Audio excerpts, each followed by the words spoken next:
Bonjour chers frères et sœurs, comment allez-vous? Moi je vais bien.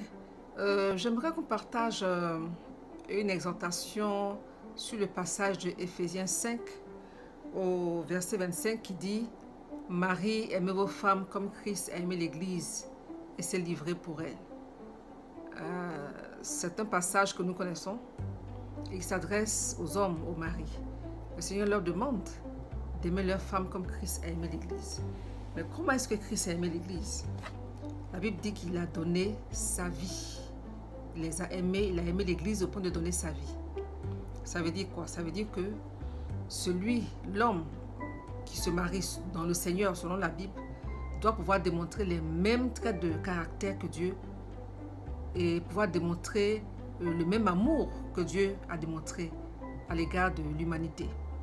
Parce que c'est cet amour qui a envoyé Jésus-Christ mourir à la croix et faire des chrétiens l'Église, de ceux qui acceptent Jésus-Christ comme leur sauveur, comme leur Seigneur, et faire d'eux le corps de Christ qu'on appelle aussi l'Église. Donc la première chose, comme je le disais, c'est l'amour de Dieu.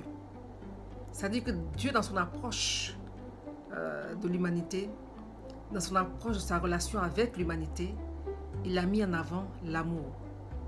Ce n'est pas parce qu'il n'avait pas d'autorité, non. Dieu lui-même, il est l'autorité, avec grand A.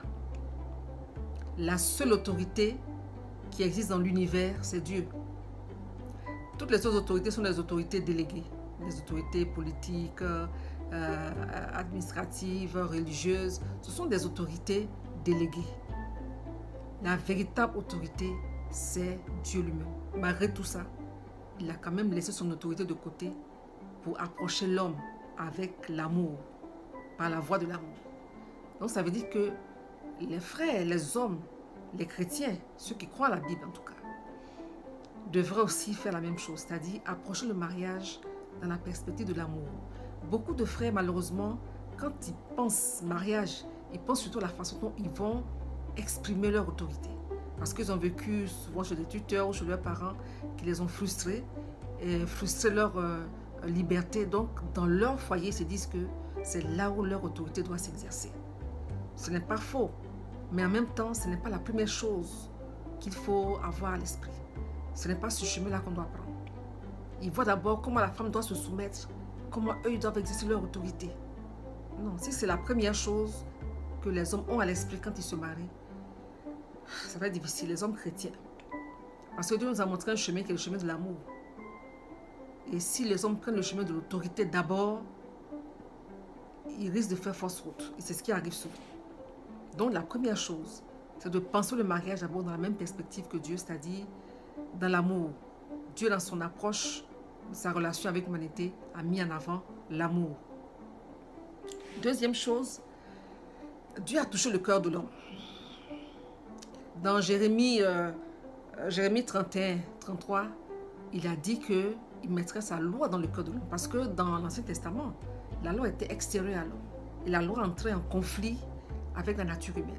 De sorte que l'obéissance à la loi était une obéissance hypocrite. Mais Dieu regarde au cœur, comme il a dit au prophète Samuel. Il a dit regarde au cœur. Et donc il va mettre la loi dans le cœur de l'homme pour que le respect ou bien le respect de sa personne ou l'obéissance de l'homme soit une obéissance qui vienne de son cœur, une obéissance sincère. Tout ce qui vient du cœur est sincère. Donc Dieu touche le cœur de l'homme pour que la nature de Dieu, sa nature, entre en nous par le Saint-Esprit. La loi dans le cœur de l'homme, c'est le Saint-Esprit. Parce que la loi exprime la nature de Dieu, c'est-à-dire sa sainteté, sa justice et sa bonté, son amour. Mais le Saint-Esprit, c'est Dieu lui-même. Donc ça englobe tout ça. Le Saint-Esprit a tout ça en lui. La sainteté de Dieu, la justice et l'amour de Dieu. Donc la loi dans le cœur de l'homme, c'est le Saint-Esprit dans le cœur de l'homme. Et donc Dieu touche le cœur de l'homme pour que l'homme devienne une personne obéissante, volontairement obéissante, et que son obéissance vienne de son cœur, que ce soit plus sincère. Donc voilà la deuxième chose que Dieu fait à travers ce sacrifice de Jésus à la croix, de nous donner une nouvelle nature, une nature divine. Pour que nous puissions manifester ces caractéristiques, je veux dire naturellement, plus c'est une nature. Troisième chose que Dieu fait, Dieu s'engage à protéger l'Église, à prendre soin de l'Église et de la protéger. Il le dit dans la suite du passage d'Éphésiens 5, Il dit qu'un homme doit s'occuper de sa femme comme s'il s'occupait de son propre corps. Mais en plus, avec l'apôtre Pierre, quand Jésus a parlé avec l'apôtre Pierre concernant l'Église, il a dit que les portes de l'enfer ne peuvent point contre son Église. Voyez-vous? Donc le Seigneur prend l'engagement. Il dit que les portes de l'enfer ne peuvent point contre son Église.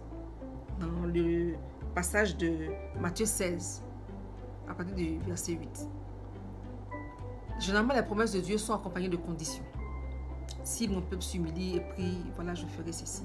Si vous obéissez, je ferai ceci. Mais concernant l'Église, concernant la protection de l'Église, le Seigneur prend l'engagement sur lui seul. Il dit les portes du séjour des morts ne peuvent pas contre son Église. C'est-à-dire, il n'y a pas de condition. Il n'a pas dit si vous faites ceci, alors je ferai. Non. Il dit simplement, il déclare sur sa propre personne. C'est un engagement qu'il prend sur sa personne. Que les portes du séjour des morts ne prévaudront point contre son Église. Et dans toujours le chapitre 5 de Éphésiens, dans la suite, il dit qu'il prépare le Christ, prépare à présenter au Père une Église irréprochable et sans tache, ni ride. Donc, c'est vraiment une lourde responsabilité pour les hommes de démontrer ces caractéristiques.